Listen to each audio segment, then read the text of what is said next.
Good evening. Welcome to another weekly episode of Commander's Gridiron. I'm your host, Steve Lockman.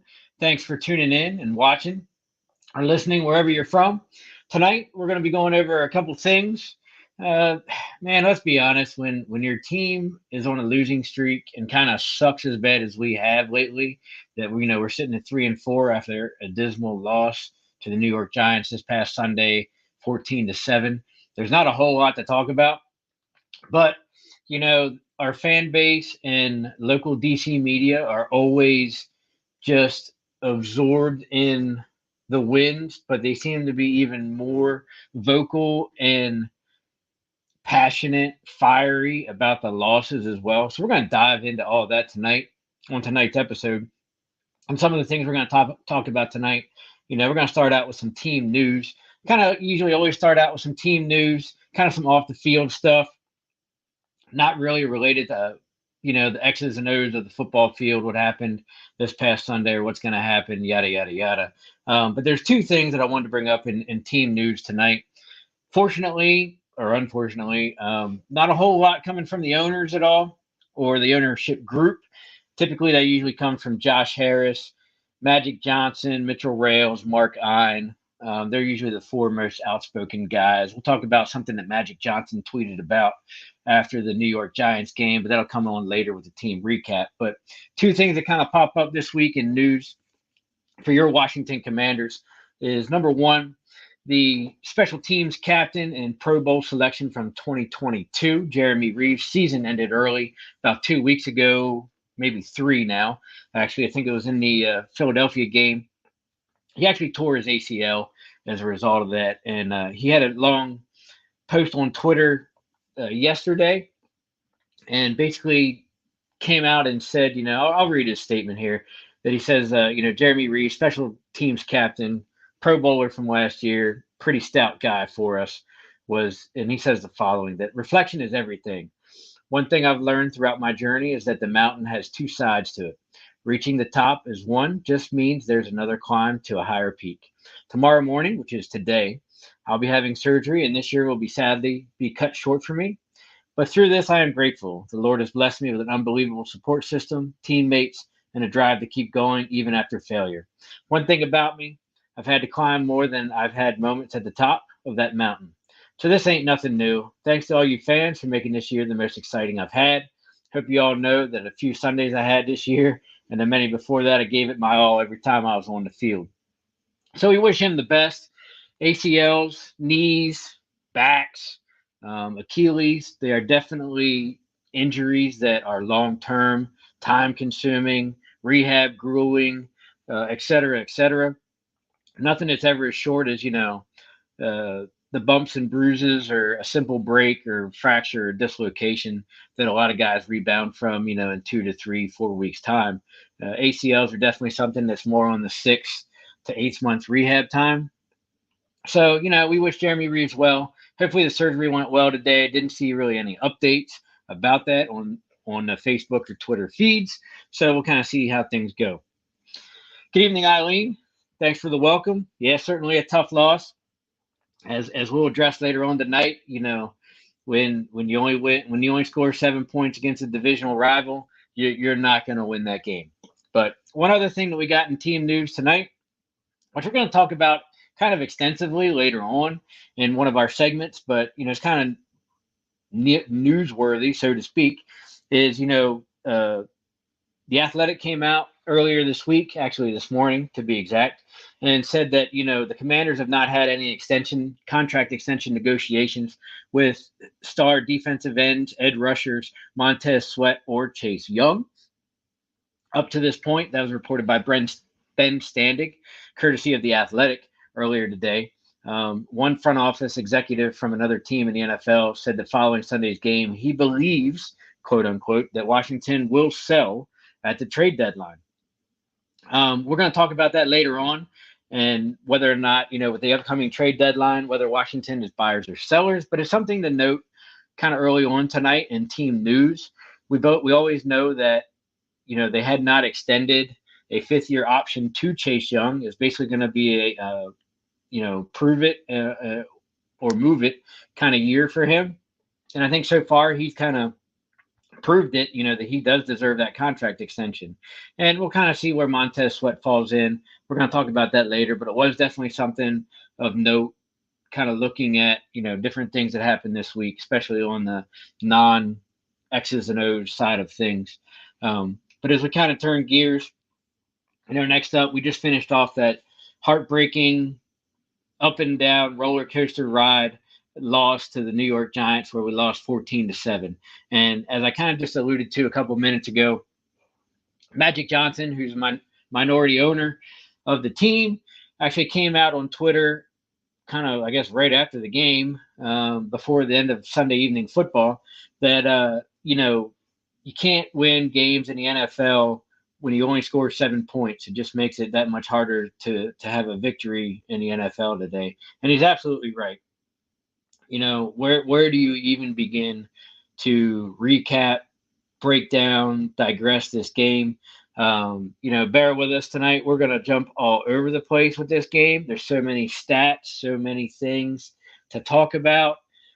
Who's to blame, where we go from here before we even talk about next week's preview, which, by the way, is the Philadelphia Eagles. But we're going to throw a bunch of stats and information at you because we know how that's at. Y'all know how that's the way I am here at Commander's Gridiron. I love my stats, love my info, and, we're going to go from there. Danny, you're absolutely right. Danny says the Giants really had Howell on the run, lots. For a team that only got, I think, four or five sacks all season, we gave the New York Giants, I think, 4 or 5 just in the first half alone, maybe even in the entire game. So we basically gave them their season total of sacks. And, as we all know, that offensive line is the most suspect thing we have on our team and probably in the NFL. But we're going to talk about that tonight. But first, we're going to go over kind of some game summary from the New York Giants Commanders games this past Sunday up at MetLife Stadium over in Jersey. And, it was pretty uneventful, pretty, back and forth, anybody's game, even down to the last offensive drive that the Commanders had to tie it up. And then, lo and behold, I was really hoping, I wasn't watching the game live on TV because I was coming home from a sports show. But, I saw that I was listening to it on the radio broadcast, basically made the comment that Daron Payne got injured on the last play. Commanders didn't have any timeouts, so there was a 10-second runoff, which then basically sealed the deal for the Giants to win because they could basically take another knee, and that was the end of the game. So basically the Giants won on the 10-second runoff or 10-second added because the Commanders didn't have any more timeouts because of the injury. But, when we look at the game, once again, the Commanders came out flat. No energy, no enthusiasm, no attention to detail, no execution.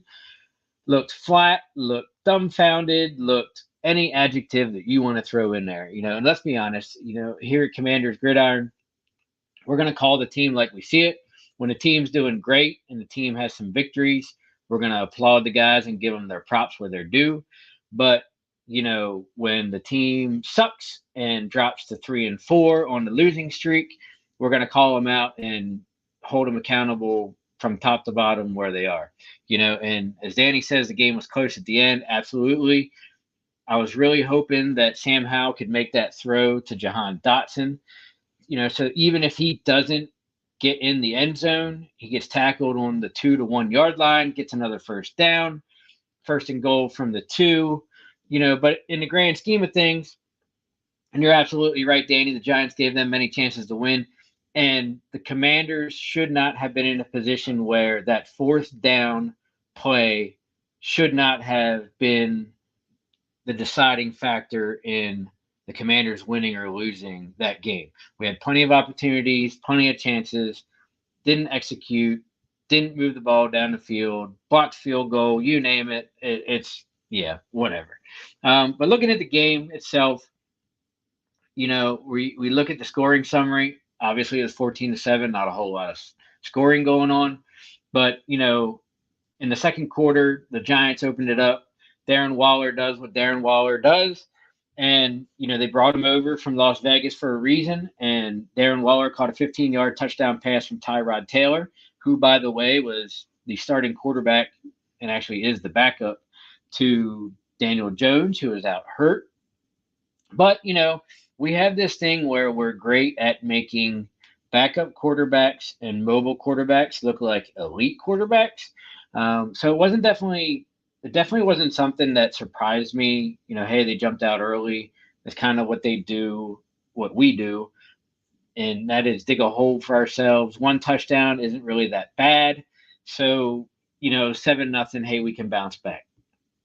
Lo and behold, about 6 minutes later, give or take, Saquon Barkley, the short little stout dude, stud that he is, does what he does. 32-yard pass from Tyrod Taylor.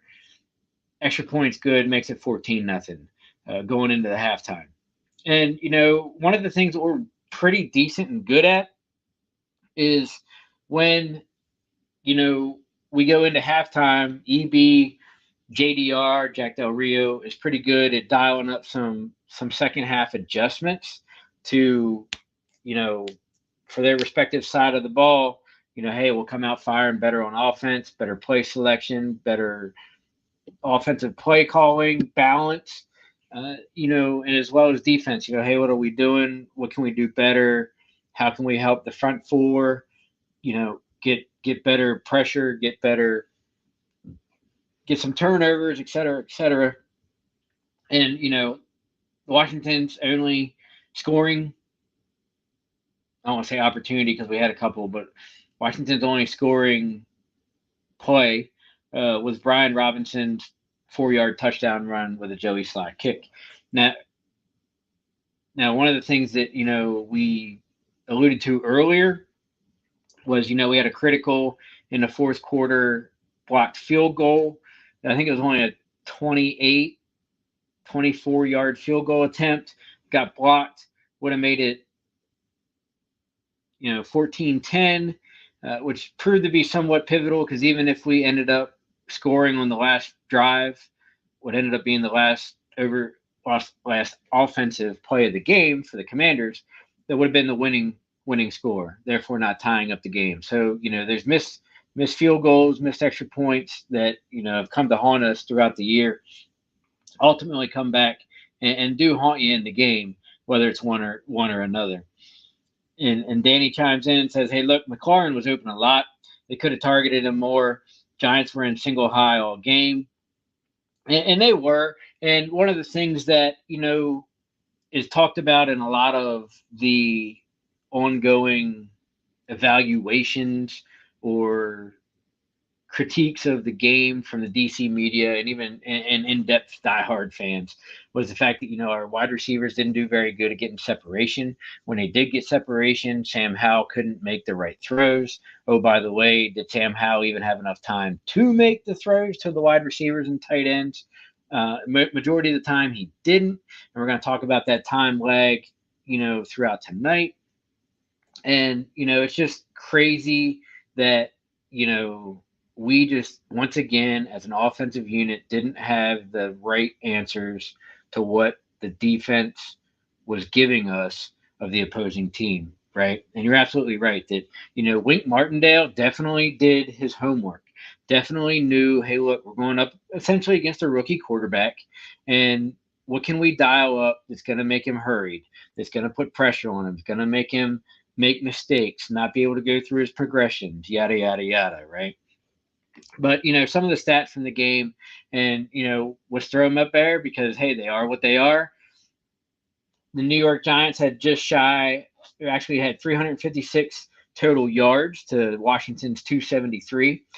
When you score 7 points and only have 273 yards, you're not going to win the game. It's plain and simple in the NFL. Nobody's going to do that. You might win a baseball game with 7 runs, 7 points. Ain't going to happen in the NFL. Passing yards, New York Giants had 250 yards passing to Sam Howell's 197. There's no reason, even with a crappy line that we have, that Sam Howell can't get 200 yards. If we had a halfway decent offensive line to above average, not elite, but even like average to above average, that number should be even pushing 300 like it has in a couple of games so far this season. But we came in at 197. What's pretty dismal, and we'll kind of hit on it here in a little bit, was the fact that the Washington Commanders only had 76 yards rushing. I read a stat somewhere that we've only had 2 games over 100 yards rushing so far this season out of our 7. And that's actually pretty troubling to me, knowing that we have Brian Robinson, Antonio Gibson, and Gonzalez as our running backs. But, the Giants and company, led by Saquon Barkley, do what they do, put up 106. Typically, when our defense only allows about 100 yards, give or take, or less, we win that matchup. But unfortunately, we just couldn't come away with it, right? And, most of those passing yards were first half too. As Danny said, absolutely. For whatever reason, our defense almost acts like 2 completely different halves. That, hey, look, we're going to take an entire half, not just the first quarter, but the entire half to kind of figure out what the offense is doing. And then when we go into halftime and we get our big break, then we're going to get our shit together, and then we're going to come back out and figure out how to eliminate what you were able to do in the first half. And unfortunately, a lot of times that, is a result of having a hole dug too deep for us. But in this case, when the Giants only have 14 points in the first half, it's definitely something that was able to come back from, right? It's not a 20-0, 27-0 halftime coming from behind at the halftime against the Bears, or the shitty game that we had first half against the Buffalo Bills or whatever. It was literally 14-0. No reason why we couldn't come back from that. One of the other stats that was kind of interesting that, as we throw out stuff and go from here to there, was yards per play. The Giants had average 5.5 yards per play to the Commanders 4.1. 4.1 is typically where we end up in rushing alone. And so it was kind of disheartening to see that, between the passing plays and even the rushing plays, that we were only averaging 4.1 yards per play. But, we got to look at some of the, plays that kind of led, to what we do, right? And as Danny says, hey, look, you're 1 for 14 on third down. You're right, and you're – you're only off by 1, but it's still basically the same percentage. Shitty. And, Washington ended up 1 out of 15 for third down efficiency. The Giants weren't much better, but they basically were 25% at 5 out of 16 on third down. First downs were pretty much even, 14 for Washington, 16 for New York Giants.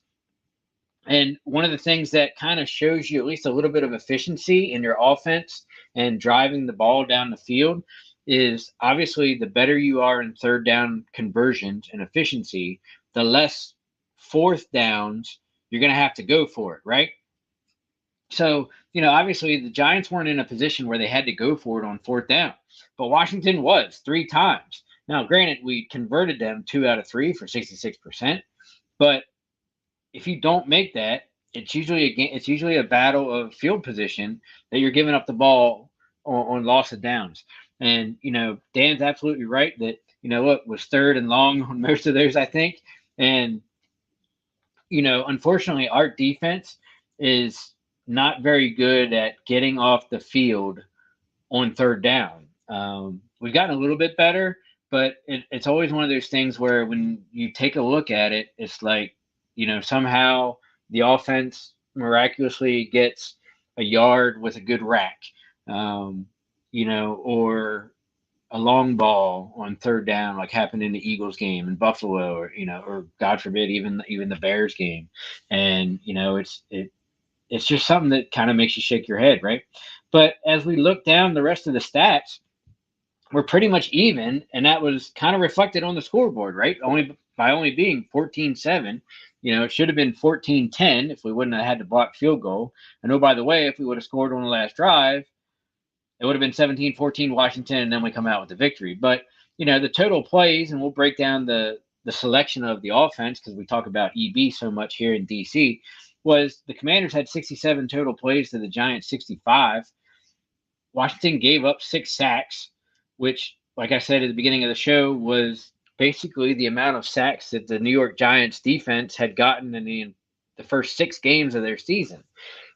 We were able to manage 4 sacks against New York Giants offense. Washington punted the ball 10 times to New York's 8. We did rack up a lot of penalties.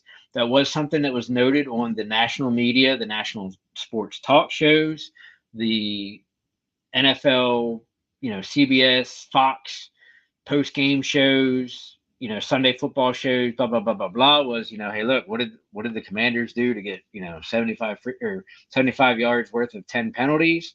And one of the things that, kind of came down, and usually it comes down in our favor, is turnovers, right? The Giants fumbled the ball twice. Luckily for Tyrod Taylor, had 0 interceptions, which is typically where, we want Sam Howell to be. And Sam Howell had 1 interception, no fumbles lost for anybody on the offense, which is good. And, usually the time of possession falls in our favor. It's something we do. We try to possess the ball a lot on offense, grind out some long drives, hopefully don't go 3 and out a lot, and kind of wear down the defense of the other team, keep the offense of the other team off the field. And it's a low-scoring game, and Washington usually wins. However, it didn't really end up turning out that way. So, time of possession was basically 31 minutes for us and almost 29 minutes for the New York Giants. So it's definitely interesting that, when you look at that, it's, you look at things that, happen, but in the game, and, as we talk about, hey, what side of the ball did worse? What side of the ball did better for Washington? And at one point in time in the game, the Commanders defense forced 5 straight punts, and it was 6 over the last 7 drives for the New York Giants. And, the defense settled in after that first quarter and a half, and kind of took over, especially in the second half. Is, even Dan, who does the one of the guys who does the Big Blue Power Hour here on Out of the Box Sports, notes that, they got most of their yards, especially passing yards, in the first half. And, Washington's only points for the majority of that game came off that muffed punt, really. The offense really didn't do anything for the first half. Didn't really do anything much for the first 3 quarters, actually. So, it's definitely something that, you look at and you're like, okay, so maybe it was offense. Was it defense allowing the hole to be dug that the offense couldn't really get out of? Why isn't the offense doing better? Yada, yada, yada. But as we look at week 7, some of the things that we look at, we look at with snaps, and we talked about that kind of just a couple minutes ago. The offense had 69 snaps. The defense was on the field for 68 snaps. So it's pretty even, right? Which typically for Washington isn't really that even. There's usually a definitive difference one way or the other. In the Eagles game, we were on the field offensively a lot more than we were defensively. Chicago, we were on the field a little bit more defensively than we were offensively because we kept going 3 and out. We kept giving up big plays. Yada, yada, yada. So of those snaps, we kind of look at who did really good on their snaps, or where did there's snaps come from, and kind of leading the way was linebackers.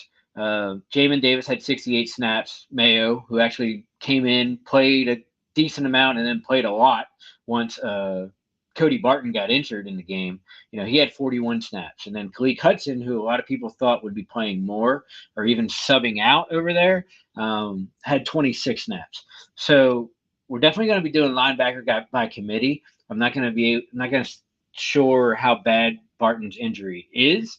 And, you're absolutely right. Just over 31 minutes, Washington's defense was out there. Exactly. And, let's be honest, it wears down that side of the ball when, your defense or offense, especially the defense, is on the field for over half the game, right? And that's kind of not what you want to have happen, because trying to sub guys in, get effective production out of those 11, and keep the offense of the other team from being on the field doesn't work too well when you're on the field all the time, especially when the defense is going out. One of the probably the two big things that kind of came out of snap count, so to speak, as we look at that from the New York Giants game, was Chris Rodriguez had 7 carries on 9 snaps, provided that nice little burst of rushing. And, I think he ended up with something like 7 carries, 31 yards. Did have 8 touchdowns, but definitely provided that little spark. Ended up being the leading rusher for the Commanders, followed by Brian Robinson with 8 carries at 23 yards. Rodriguez is kind of like the speedy little multifaceted back, like a Miles Sanders, like a DeAndre Swift, kind of, a little hybrid, so to speak, of running back players. A little Christian McCaffrey-ish, right? Good runner, north-south, even some sideways, east to west, can catch the ball and provides that little spark. I kind of wish we used him a little bit more, but it kind of is what it is, right? Brian Robinson is your bruiser, your big north and south. Hit the holes, run it hard, run some people over. He had, like I said, he had 8 carries, 23 yards for 1 touchdown. Average wasn't very good at only 2.9, but he's your bruiser, he's your pounder. He's going to get you the yards that you need, right? And then kind of always have Sam Howell that does what Sam Howell does. Sam Howell only ran the ball twice for 15 yards. Typically, his rushes aren't play designed for him to run. Quarterback draws, rollouts, quarterback keeps. They're basically Sam Howell running for his life so he doesn't get sacked in the backfield, which we're going to talk about a lot here tonight as well, right? But, it kind of is what it is. So, one of the things that, let's talk about the offense, right? And one of the huge problems for this offense is the inability to build a consistent run game. And as we talked about it earlier, the Washington Commanders only had 76 rushing yards. Yeah, 76 rushing yards this past week, which, we've only topped the 100-yard rushing twice this season. But most of those were with the help of Sam Howell, right? By Sam Howell scrambling, Sam Howell using his legs, knowing that, hey, look, everybody's covered. The rush isn't that bad. I can get out and scramble. And we kind of go from there, right? So, but what is worrying is that the running back by committee of Brian Robinson, AG Antonio Gibson, and Chris Gonzalez basically, have yet to combine for a 100-yard rushing game this season, which is so weird. When you take into account that the only reason we've had 2 100 rushing yard games is because of Sam Howell added into the mix too. So we got to figure that out. And a lot of times our offensive line, as shitty as it is, does better on the run block when we have better rushing games and better ball control and time of possession in our favor than we do passing, obviously, because we lead the league in sacks, or most sacks for, in Sam Howell, which we're going to talk about here in a minute. But, it's definitely something that, you got to look at. And, a lot of the talk is, hey, look, what's going on? Why can't Sam Howell pass the ball? Is it the offensive line? Is it, Sam Howell? Is it EB's play calling styles? What is it? We're not exactly sure what it is. We haven't really gotten an identity yet. And some of the things that kind of make it super frustrating, especially as a super fan, is, so many people want instant gratification. They want your team to be playoff bound. They want your team to basically be, 1 or 2 loss. They don't realize that this is going to be a year of growing pains. This is going to be a year of ups and downs. It's going to be a year of frustrations, right? We got a brand new offensive coordinator. Yes, Ron Rivera's been around for a while, and we're going to talk about that here in a couple minutes. But, it's literally Sam Howell's 8th game as a starting quarterback. It's literally EB's 7th game as the official offensive coordinator for the Washington Commanders. there's going to be these games where it's ups and downs. You can't expect them to do everything, right? But it's also one where you can put a lot of blame on the offensive line. Sam Howell is currently on pace. This is a staggering number, but he's currently on pace to get 97 sacks this season, which is just god awful, right? So then the question becomes, you know, let's look at some things throughout this season so far that, kind of make you shake your head and kind of be like, huh, what, right? But it's easy to forget now. But the Commanders started 2-0. They weren't pretty wins, but a win is a win, and they started 2-0. Since then, they've been 1-4, and over those 5 game stretch where they've been 1-4, we've been outscored by 56 points. We've trailed 14-0 or worse in 3 out of 5 of those games, and of course, all of them resulted in losses. We had 2 losses to clubs that were combined 1-9. As we talked about it at great length, we lost to the winless Chicago Bears, and then we had the loss this past Sunday to the New York Giants. So them combined, we're 1-9, and they should have been winnable games. We should be 5-3 and not 3-4. Actually, we should be 5-2 and not 3-4. But it's the way it is in the NFL, and when your offensive line can't produce the way it needs to protect the quarterback, it's going to be a long first third of the season. And throughout that 4 or 5 game stretch in the last, we went 1-4. We've only scored 12.8 points per game, and whether it's 7 points, as Magic Johnson alluded to in his ex post, or 12.8 average, you're not going to win football games in the NFL when you're only doing 12.8 points per game. But, one of the things that, makes it that you kind of got to take into account, keep in the back of your head, as we talk about the first 7 games, so basically we're a third of the way through the season, a little over a third of the way through the season. And so far in 2023 campaign for the Commanders, we've had 256 pass attempts and 143 rushing attempts. Now, you're going to have people all over that would say they would like to see that more balanced. And, one of the things as we looked at in the Giants game here this past Sunday, and we kind of look moving towards the Philadelphia Eagles game this coming Sunday, is we want that to be a lot more balanced, right? So why isn't EB more calling a couple more runs to help set up the play action, to help set up the passing game, to take some pressure off the offensive line and protecting Sam Howell? And, look, even though the rushing game might not be there the entire game, might not be there in the first half, your scripted first 15 to 20 plays aren't working out for you. You got to keep going back to it, right? If the defense knows that you're going to be dropping back to pass or quick passing 2 out of every 3 downs, or even 3 out of every first 3 downs that you're doing on a drive, then that's how they're going to play the defense for you, right? They're not going to, give you any respect for trying to run the ball when, in fact, you're not running the ball. And when you're doing a 2-to-1 pass to rushing, it's usually because we're so far behind that you need the points and the yardage to catch up to try and score those points, that you completely abandon or disown the run game. And it kind of has been showing, right? And that's kind of showed by, the 64-36% pass to run ratio that we just alluded to, in the 256 pass attempts to 143 rushing attempts. And, you got to look at the fact of, as I just said a couple minutes ago, your starting quarterback has literally started 8 games in his career.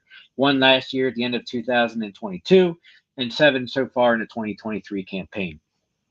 So just to kind of put that in perspective, because a lot of people were expecting such high things from Eric Bieniemy from coming over from Kansas City, but you kind of got to really put that into perspective and compare apples to apples. Look, we're not the Kansas City Chiefs.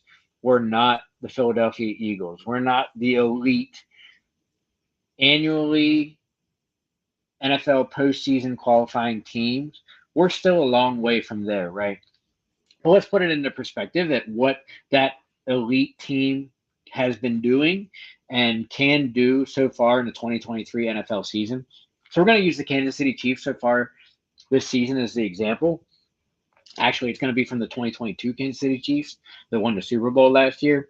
But they had 651 pass attempts in the first 7 games, and they had 417 rush attempts. So not only are they looking at, such a lot more pass run balance, but, you're basically, 2 to 1.5 ratio for, run to pass to run. And they're basically using one of the greatest quarterbacks of all time, at least in the modern era, in Patrick Mahomes. And I think a lot of people are quick to condemn EB because they don't understand why things aren't working like they were projected or touted when EB came over here.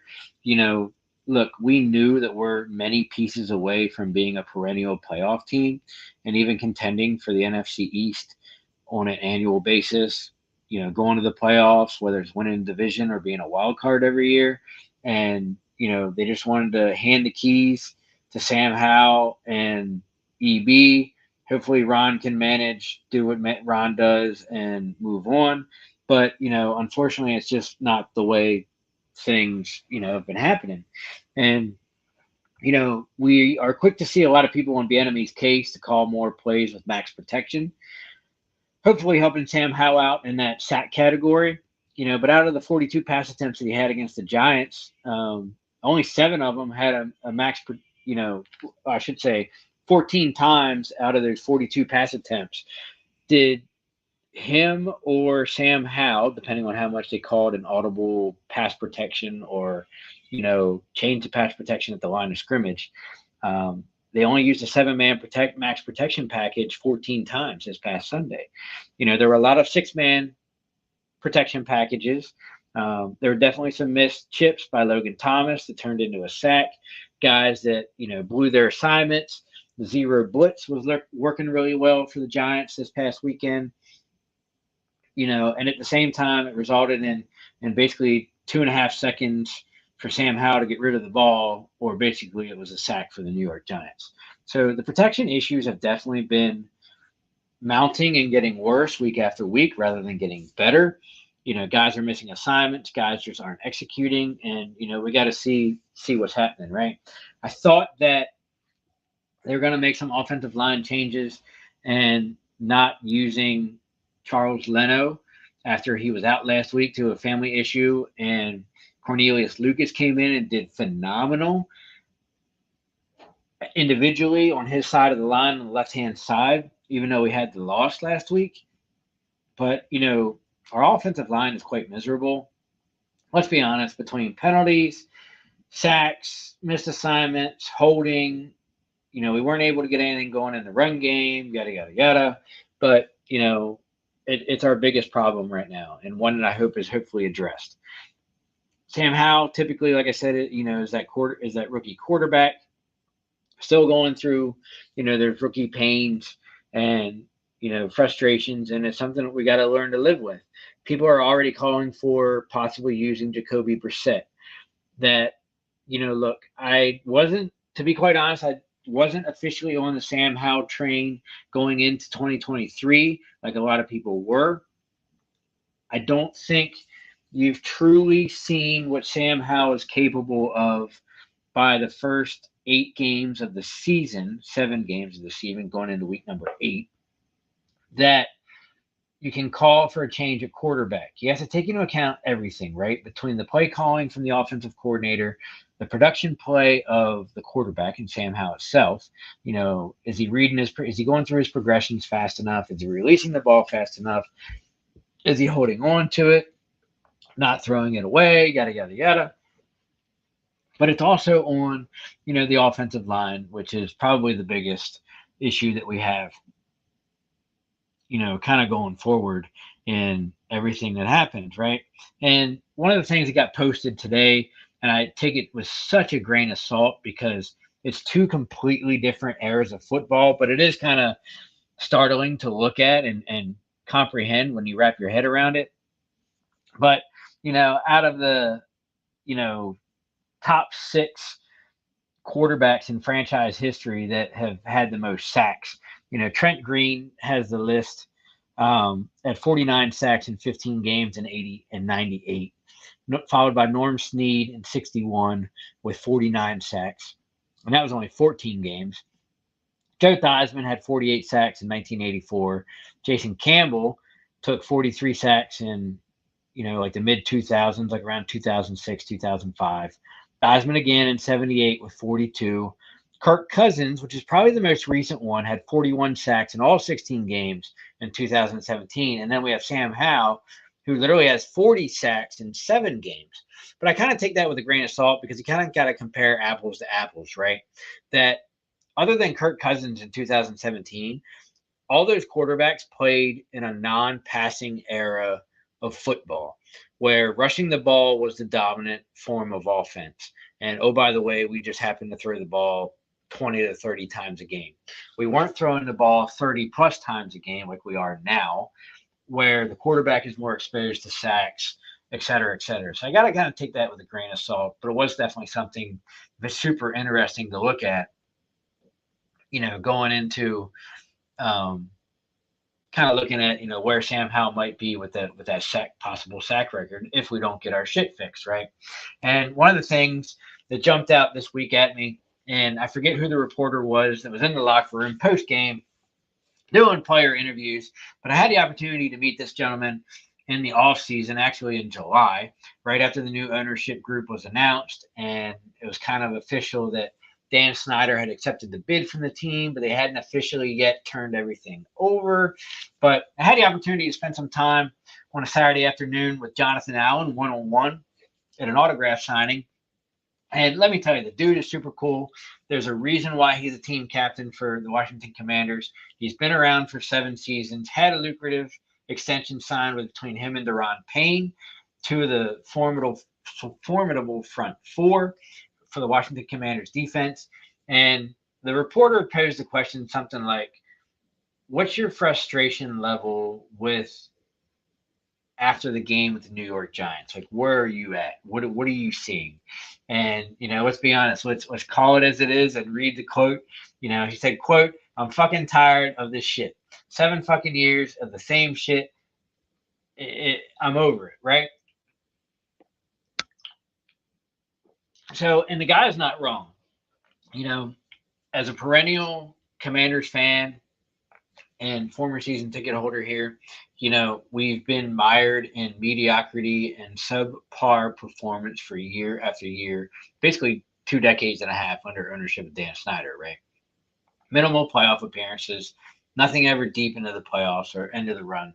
So Jonathan Allen is actually absolutely right that, hey, look, we're tired of it. Not only this year's performance and the recent performance of the team in the last 3 to 4 weeks, but as a season as a whole, hoping that the team can somehow turn things around and kind of see what happens in the second half of the year and kind of see where they go, right? So it'll definitely be interesting to see how we make those adjustments, not only offensively, defensively, but possibly from a personnel perspective moving forward. And before we go into the Eagles preview, we're going to hit up some of our sponsors here at Out of the Box Sports Network. First one up is attorney Big Al. That's Jason Fine at 1-800-HURT-123 for all of your motor vehicle accidents, slip and falls, workman comp, personal injury claims. That's Jason Fine, attorney Big Al, with 3 office locations in Philadelphia, Cherry Hill, New Jersey, Pittsburgh, PA. Once again, for all of your legal needs, contact Jason Fine, attorney Big Al at 1-800-HURT-123. Dugout Mugs. We are hot into the AL and NLCS as the teams stamp their way to the World Series in 2023. And what better way to do that than with a dugout mug? Dugout mugs are basically bats that are hollowed out that you can enjoy your fresh, ice cold beverage of choice. They also make dugout mug shot glasses, and you can use promo code OOTB Sports 20 for your 20% off at dugoutmugs.com. Jump on there and grab your favorite team, custom design, or whatever you're looking for your favorite beverage during this MLB postseason. Use promo code OOTB Sports 20 for 20% off at dugoutmugs.com. And last but not least, Monkey Cult Coffee with their newest blend, the organic blend Peru La Florida, to complement their bourbon chocolate chip, toasted coconut rum, and Sumatran blend. You can use promo code OOTB Sports for your discount at monkeycultcoffee.com. Usually monkeycultcoffee.com sponsors our Monkey Cult Coffee Player of the Week, but honestly, since we have done so shitty this past week, there was no Monkey Cult Coffee Player of the Week. I was going to give it to the New York Giants defense, actually, but, it kind of is what it is. So jump on monkeycultcoffee.com, use that promo code OOTB Sports for your discount, and enjoy one of their 4 blends, especially their newest blend, the organic blend, Peru La Florida. All right. So as we jump into the second half of the show, one of the things we're going to talk about next is the Eagles preview. And, man, where do we start, right? Real quick, I got to look at one of the things that the Eagles did 2 days ago. And I got to be honest, I didn't know if the Eagles were going to pull off the victory against the Dolphins before the game started. But, the Eagles are just a good team. And, this is a great matchup because so are the Miami Dolphins in that prolific offense led by, little Chester Cheetah and Tyreek Hill at wide receiver with Tua throwing at quarterback, right? But one of the things that, the Eagles do what the Eagles do, and they go and get business done. And they beat the Dolphins 31-17. And, they were able to consistently score throughout the game. They scored every quarter, in the second quarter, 2 touchdowns, 1 in the third, 1 in the fourth, and they handled their business, right? Wasn't necessarily a big stats game. Jalen Hurts was only 23 of 31 for 279 yards, 2 touchdowns, and 1 interception. Tua, on the other hand, basically had the same numbers that, he was 23 of 32, 216, 1 touchdown, 1 interception. A.J. Brown does what A.J. Brown does, and, 10 receptions, 137 yards, and 1 touchdown. DeAndre Swift, 62 yards on 15 carries. Like I said, the Eagles did what the Eagles had to do, and they were home at Lincoln Financial. Got to give props to one of my favorite podcasts, The New Heights, to Jason and Travis Kelce out of Cleveland Heights, Ohio. For those of you that don't listen to the podcast, I highly recommend it. But, Jason Kelce, as much as I hate the Eagles, I love some Jason Kelce. He set the Eagles franchise record with 145 consecutive games played this past Sunday, breaking John Runyon's record of 144. So, it's great to see him do some good things, even though he's probably on my biggest rival, next to the Dallas Cowboys, on the Commanders' biggest rival team here in the NFC East. But good for him. And, I'm sure that they'll have a good podcast about that coming out tomorrow for those of you to listen. But, even if you're not an Eagles fan or a Chiefs fan, it's a hilarious podcast, some great NFL insight from those guys. And, they do what they do. But, the Eagles, once again, were doing what they needed to do. They only had 68 total plays. They only gave up 3 sacks. They only punted once. 0 penalties, which was definitely a surprise from those guys. As I said, hey, look, they had 2 turnovers, 1 fumble lost, 1 interception. Dominated the time of possession against the Dolphins, which is probably why they didn't have as many points as they did, because they had the ball over 36 minutes in the game. And they put up 355 total yards, 256 of those passing, right? And as we look at the game going into the Eagles, one of the things we got to do is, hey, look, this game is going to be at FedEx Field. It is supposed to be touted as already a game that's sold out for Washington. But, you know, being a divisional game in the NFC East, it's always a harder fought game. Dan and I had this conversation on offline earlier. You know, one of the things that, even though it wasn't a high scoring game between the Giants and the Commanders, because it's an interdivision game, it's always a harder game. It's always played well. It's always hard fought. It's always either a high scoring shootout or a low scoring, knuckle buster. And it's kind of just the way it is in the NFC East, right? Each team brings forth their A games against each other. And we did that so well earlier in the season at Lincoln Financial. We took the Eagles into overtime. Unfortunately, we lost 37-34. And then quite honestly, I didn't think neither team was going to score that much. B, I didn't think we were going to take them to overtime. And, C, I kind of thought we might be able to squeak out the victory, even though if it wasn't going to overtime. So kind of looking at where we are now, it kind of dubs you to think, can we really have a good showing against the Eagles this time at home? As much as I would like to say yes, I don't see that happening, right? The Eagles are starting to come into that nice, well-oiled machine that took them to the Super Bowl last year and makes them a perennial powerhouse and NFC East division winner, right? That, Jalen Hurts is finally coming into his own, doing what Jalen Hurts did last season and even the season before that. A.J. Brown seems to be the guy that nobody can stop. He's going to throw up 150 to 200 yards every game, regardless of what people do.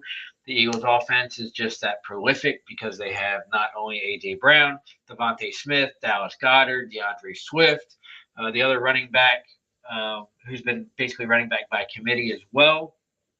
And, oh, by the way, they just traded and put Julio Jones on the active roster this past Sunday against the Dolphins.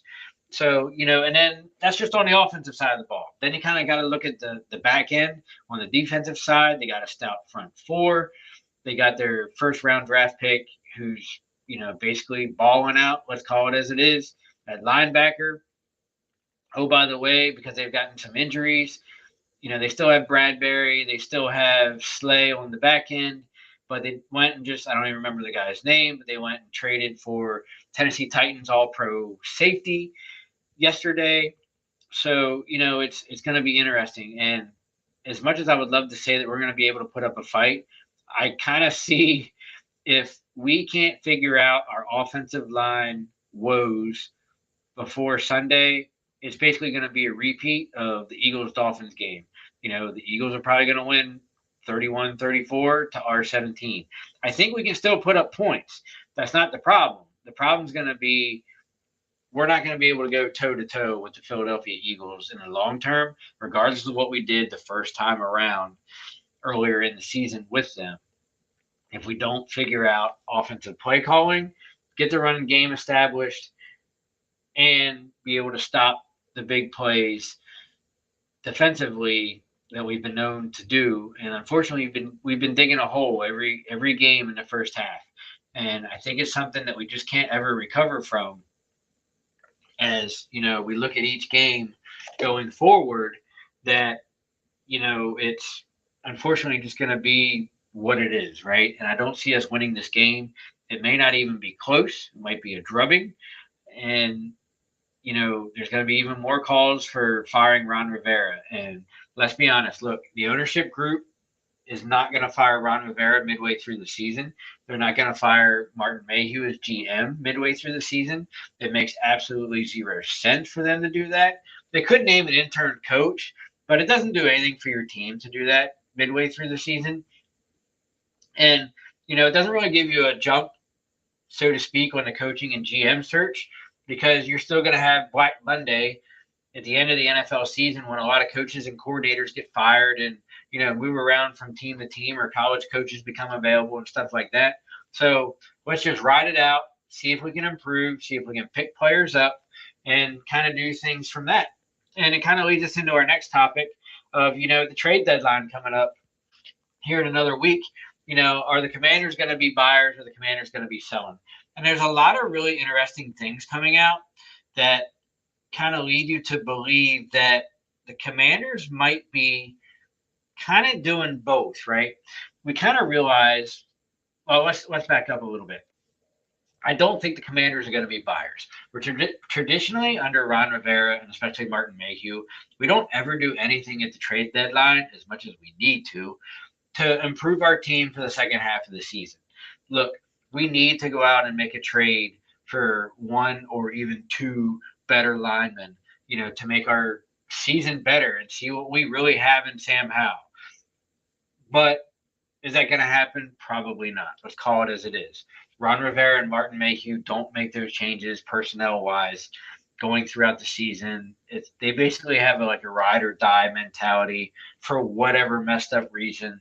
Do they really want to make the team better in the long run or even for this season? Who knows? But everybody and their brother, fans, media, the whole 9 yards, know that changes need to come. One of the things that has been interesting to see, as we alluded to at the very beginning, contract extension negotiations haven't been started for Montez Sweat or Chase Young yet. So there's already rumor talk that one and or both of those guys, and including Daron Payne and John Allen, for whatever reason, trade rumors, that's what they are, that any one of those four or a combination of them could be on the trading block for the deadline. I could see one of Chase Young and or Montez Sweat being traded if it meant getting another good pick, second round, third round. I would love to see a first, but I don't think you're going to see that in return for what we use to get them, right? It's kind of just the way the NFL works. Unless you have a super elite, A-level player that is gonna has been producing, and oh, by the way, you're clearing them for salary cap. You're clearing them because you need draft picks, whatever. So it'll be interesting to see what happens. I would love to see us, be aggressive like some other teams in our division and even other teams in the league and go out, hey, let's get rid of a draft pick or two next year or even in 25 and, bring some players in. Now that we have the ownership group, there shouldn't be the excuse, well, we can't sign free agents. We can't make the trades. We don't have the money, blah, blah, blah, blah, blah. That's done and gone. The new ownership wants to win. They want to continue to build that winning culture. And, it's definitely something that, we need to give a serious look at. Hey, look, do we really want to build ourselves into a winning football program? Or are we okay playing 500, just under 500% winning football here in DC? And I can tell you that the fan base and the DC media are already over it. All you have to do is tune into a local radio, TV talk show, and everything else and kind of see, what's going on and where things are. Eileen brings up a great question. Steve, are you tired of Ron Rivera yet? It's a loaded question, right? So because he doesn't call plays on either side of the ball, I tend to give him a little bit more leniency for being head coach. You kind of know, and we kind of knew, at least I did, going into Ron Rivera's tenure, what you were going to get out of Ron Rivera, right? You kind of look at his track record in Carolina. Had started out great, had a Super Bowl run with Cam Newton, 2015, I think, 14, 15, 16, somewhere in there, and then kind of faded off, right? Brought a bunch of his Carolina guys over in a management perspective as well as personnel-wise, and, it raised a bunch of eyebrows. Hey, look, they weren't stout performers in Carolina. Why would you bring them over? So I look at it in two folds. Yes, Ron Rivera was the right guy at the right time to come into DC to take on all of the scandals, take on all the headlines, take on a losing football team that basically had no direction, no leadership, no whatever adjective you want to throw in there, and kind of be that guy to start rebuilding that culture, right? And now that we have the Snyder era gone, new ownership in the building, we've drafted a couple guys here and there. This year's draft wasn't the greatest, but in years past, we've gotten 2 or 3 good guys out of it that have definitely contributed to the team. We have a really good core group of guys. It's time to take that step to the next level, right? And unfortunately, I don't think Ron Rivera is that guy. So I do think that at the end of the year, on Black Monday, as it's proverbial known in the NFL, the first Monday after the NFL season's over, that Ron Rivera and Martin Mayhew and probably Hurney as well are all going to be gone. There's been some talk and suggestion that hey, look, put Ron Rivera in as like a GM or consultant advisor role. And I'm not even keen on that really, right? Because Ron Rivera has had a lot of personnel decisions, aka Bill Belichick-ish, over the last 2 to 3 seasons as well, but even more so now. And when we look at a lot of our offensive line woes this season, some of those can be contributed to Ron Rivera. When you don't take an offensive lineman knowing that your offensive line is one of the biggest weaknesses of your team, and you don't take either of those positions in the first 2 rounds of the NFL draft, it's a problem.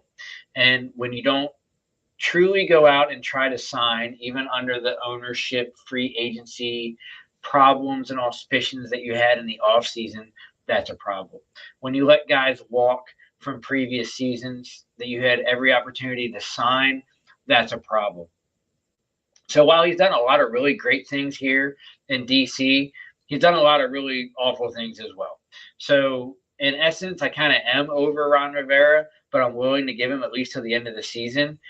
Whether we, finish 500 again, whether we finish a couple games below, or whether we can turn it around and be a wild card contending team or not, I'm willing to let him finish out 2023 and then sail off into the sunset, right? You did great, and let's see what happens. But I definitely think that as we look at are we going to buy or sell, we have a long list of guys that are going to be free agents at the end of this season going into 2024. With none other than Curtis Samuel, Kendall Fuller, Chase Young, Jacoby Brissett, Cornelius Lucas, Montez Sweat, Jeremy Reeves, who just went out on IR for ACL injury. Obata, the defensive end, Khaleke Hudson, who's been, doing well at linebacker when he gets the opportunities. Mayo, Gibson, Joey Sly, our kicker, Crowder, Pringle, bunch of linemen, Cam Curl. So, so you got to look at me like, who do we really need to sign, and then kind of do evaluations to figure out free agency, trading, drafting, stuff like that. So at a minimum, I think you need to give some serious look at re-signing Chase Young for next season. I think you need to give some serious consideration to Cam Curl and Kendall Fuller as far as re-signing for next year. I think you need to also look at Jacoby Brissett, not necessarily as a starting quarterback, but are you going to bring him back as a backup? What do you really have in Sam Howell once you get through this season? And, is Sam Howell going to be the guy, or are we going to be drafting or trading for next year for another quarterback? If Montez Sweat can elevate his game a little bit more, then it makes a really hard decision of, in the next week especially, do you trade him? Do you try and re-sign him going into next season? What do you do with Chase Young? Chase Young has been balling out so far this year. Doesn't have the sack total, but his presence has been known on the field. Do you keep Joey Sly? Do you try and get a kicker somewhere else? I think you need to also sign Tuhill as a good depth guy and rotation guy for the defensive line. He's definitely come into his own here so far this season, had a really good game against the Giants as well as the Bears. Even though they were both losses, but, he's definitely, a guy that I think you want around. So it's definitely some good questions to have that, some serious decisions that the team is going to need to make before, next week's trade deadline, and kind of what angle we're going to go. And, I would like to say that they would be smart enough to know that, hey, look, some of the guys that we have on this team just aren't where they need to be, and we can do better in personnel. So we need to go trade for some guys. We need to go find some guys that might be on practice squads that are really good guys, or guys off the street.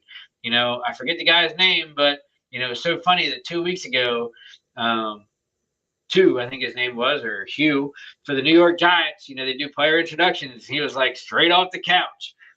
Maybe there's a guy out there for us like that we need to do, that we need to pick up as well.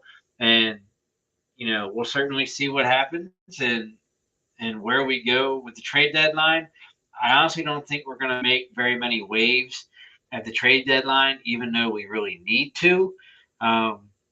But it kind of is what it is. And, being a fan of the team, you kind of take it for what it is and deal with it on the weekly basis and see how things fall. Last but not least, before we close it up tonight, I thought we'd have a little fun. And, I saw this on social media earlier today, and it was kind of interesting that, it was kind of, as we all know, the Heisman is coming up here in another month and a half, where, the best collegiate player of the year gets voted on to be the 2023 Heisman winner. And something that, because my team has been so bad so far this year, yeah, they're 3-4, but, we pretty much shouldn't even be 3-4. The way we've been playing, actually, we should be like 1-6, when we should be like 5-2. But, it kind of is what it is. So I saw this post that said, hey, let's have some Heisman fun. And, it's kind of something interesting to think about. And there are way more options that we could add to this list. But the 4 choices that were thrown out for consideration to be the fictional, and let's use that term loosely, the fictional, quote, winner of the 2023 Heisman Trophy is, your following 4 candidates are Bobby Boucher from The Waterboy, B, Forrest Gump from the movie Forrest Gump, C, Darnell Jefferson from The Program, for those of you older football fans that may remember that movie from the 90s, or D, Paul Blake from Necessary Roughness. Now, like I said, there's plenty more guys from different football movies that you could throw into. I mean, shit, you could throw Paul Crewe in there from The Longest Yard, and guys from Remembering the Titans, and stuff like that. But these were the 4 that were thrown up there. It was Bobby Boucher, Forrest Gump, Darnell Jefferson, and Paul Blake. So right off the top, I think that I personally would probably go with the sentimental favorite in Forrest Gump, but as your 2023 Heisman Trophy winner. But an argument and a case can be made for all 4 of those guys, especially on the defensive side with Bobby Boucher and The Waterboy. So, it's definitely something lighthearted, a little fun that, I wanted to throw into the night, try to, lighten things up for the Washington Commanders being so bad over the last 2 weeks, actually the last 3 weeks, even though, we did squeak out a victory in between there against the Atlanta Falcons. So, kind of moving forward, especially since I don't now, if we somehow miraculously pull off a victory against the Philadelphia Eagles this week, I won't need to throw one into next week's podcast. But, if we do end up taking that L again to the Philadelphia Eagles, we'll try and find some other little poll question that we can throw up there, kind of keep things light, keep things amusing here at the Commanders Gridiron, as, we look to tackle everything on and off the field about our favorite DC team. But before we go tonight, we got to remind everybody what all is here at Out of the Box Sports Entertainment. There's something for everybody. When you look at our schedule of shows and events, whether you are a YouTube, Facebook, X, or Twitch user, there's something for everybody every night of the week. Whether you're a football fan, whether you're a wrestling fan, whether you are a gaming fan, college football fan, we have it all. Obviously, tonight On Tuesdays, we have Commanders Gridiron with yours truly at 6:30 every Tuesday night. One of the new shows, if you're a hockey fan like I am, even though I'm not a New York Rangers fan, brand new show, Rangers on Ice. Check the time. It does vary, but today it was at 4 p.m. on Tuesday. That's hosted by Dan, who also does part of our Big Blue Power Hour, which is on Sundays at 11 a.m. That's your NFC East Giants show. Wednesday, since I'll throw it out there, we have the College Football Frenzy by Paul Spencer and my good buddy Bill Furman from the Philly Press Box. And then, of course, later that night, we have them 215 boys. I'll give them a plug, even though they are the Dallas Cowboys, whatever. But that's by Dave and Paul on Wednesday nights at 9:30. And then, of course, we had the Sully Squad talking about them Philadelphia Eagles and all things Philadelphia on Monday nights at 5:30. Sometimes these shows do change times due to postseason play or game times of their respective teams. So check out the schedule. It's posted every Sunday going into the following week, so you can see when your favorite team or favorite show is coming on at Out of the Box Sports Entertainment. Remember to like and subscribe us on YouTube, Facebook, X, and Twitch.